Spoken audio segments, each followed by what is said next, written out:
High, welcome to my channel. আজকে রোজকারের মতো আমি আমার অ্যাভেঞ্জার নিয়ে জিমের দিকে রওনা হয়ে পড়েছিলাম। এটা হচ্ছে আমাদের গরিবের স্টেডিয়াম, তোমরা দেখতেই পাচ্ছ। এটা কিছু কারণবশত কমপ্লিট হয়ে উঠতে পারেনি। এখানে আমাদের সুরজিৎ ভাইয়ের সাথে দেখা হয়ে গেছিলো, তারপর আমরা দুজন একসাথে জিমে গেলাম। তো জিমে গিয়ে প্রথমে একটু স্ট্রেচিং করে লেগের এক্সারসাইজ করি, তারপরে হচ্ছে শোল্ডার করেছিলাম। তোমাদের আগেই বলেছি যে এই সপ্তাহটা আমি একটু ওয়ার্কআউট স্প্লিটের বাইরে গিয়েই এক্সারসাইজগুলো করব।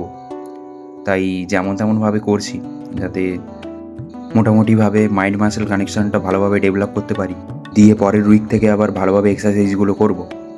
যাই হোক, ওই যে আমাদের সুরজিৎ ভাই, ওরও একটা চ্যানেল আছে ফিট সুরজিৎ নামে, তোমরা চাইলে গিয়ে ফলো করতে পারো, আমি ডেসক্রিপশানের লিঙ্কটা দিয়ে দেবো। খুবই ভালো ছেলে, আমাদের সবাইকে খুব হেল্প করে, যা কিছু জানার থাকে আমি জেনে নিই ওর থেকে। এই যে আমাদের সোনু ভাই আর আজকে আমার পায়ে আর ওর কাঁধে চোট লেগে গেছিলো। আর এখানে সুরজিৎ ভাইয়ের ভিডিও নিয়ে দুই বডি বিল্ডার ইনপুট দিচ্ছে কী করলে কি করা যায়। ওকে, দেখা হচ্ছে পরের ভিডিওতে। Thank you for watching.